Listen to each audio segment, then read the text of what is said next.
Hello, and welcome to Scott's Odyssey. I recently spoke during a live stream about locations being destroyed in recent years due to people who have no regard for history, respect for other people's property, or even emerging art and culture that thrives through the decay and abandonment of our nation. Centralia was one of those locations that popped up in the conversation, and it's a location that I wanted to share with all of you. Not because of the town being wiped off the face of the earth, nor about the fire burning beneath it, because you can find that in ad nauseum iterations all over the web. But I wanted to do it for the pure Americana that came out of this location.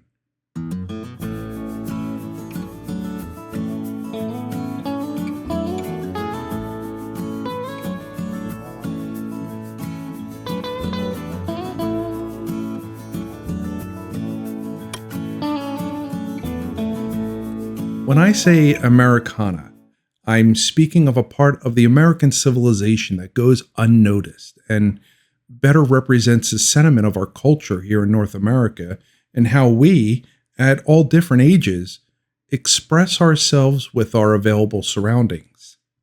Graffiti is simply a type of visual communication where someone places some sort of mark in a public space. The concept of graffiti goes back to the origin of man with scratchings, drawings, and paintings on walls to describe things seen by people, as well as to express emotions and even dissent amongst personal, political, religious, and cultural differences. When you learn about history, to forget about the graffiti is to forget about the culture that you're looking at. Without it, you'd miss the important things, such as a caveman telling you he found food like bison or deer, or maybe there was some sort of danger they perceived in that area and they wanted to warn everyone else. On many occasions, from caveman all the way up to ancient civilization, you see that they met aliens. Yes, there are more of these than we would even like to begin to admit. Then there are the hieroglyphs of the Assyrians and the Egyptians, the Pompeii wall scratchings, the fall of Rome through the eyes of people who vandalized everything just to make fun of the Senate, the propaganda of the Nazis, the propaganda of the United States and Germany during World War II, the Irish cry for help against the crown, the entire language of hobos during the Great Depression, gang territory markers. As a matter of fact, it's kind of natural to draw, write, scratch, or scribble images and words or symbols on a paper as kids from pre-kindergarten all the way up to and including your high school or even college years and beyond. In the end, graffiti turns out to be a way for someone to say, "We were here." An expression of who we once were, of one's community, or of one's identity. Now, I know a lot of people do not like graffiti, and a lot of people see it as pure vandalism. I don't necessarily disagree with that opinion when graffiti destroys a relic or an artifact or someone's property.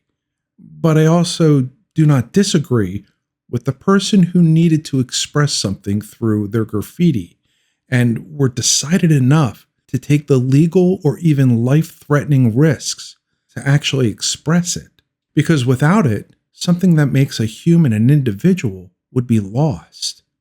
This video is not here for us to argue opinions or ideologies regarding vandalism or destruction of other people's things or of joint people's past. So don't waste your time arguing in the comments about the existential conundrum caused by an ethical posturing of what is good or what is bad. I'll most likely delete those types of comments because it's not what this video is about, and more so, those types of comments would fully represent the people who would typically graffiti just to destroy someone else's property. This video is about a part of Centralia and what I would consider a second death of Centralia, when due to a knee-jerk reaction from people who thought they knew better than others, the location of what was commonly called Graffiti Highway was buried and taken away from our history. Yes, I know it was private property, and some less than human animals were trashing the area and making it unsafe for others with their off-road vehicles, to the point of losing control of one of their bonfires. But that did not stop the owners from doing anything about the highway for the previous 27 years, while they had literally tens of thousands of visitors each year to this site, meaning that in the time it was the Graffiti Highway, more than 750,000 people visited just to see the expressions of other people, or to add their own little piece to the story of this location's history. So the footage I will present to you in this video is an accumulation of my visits to the more attractive portion of the very sad history regarding Centralia. Be warned, as is the way with all graffiti, the number of penises in the footage may be overwhelming if you are sensitive to human anatomy.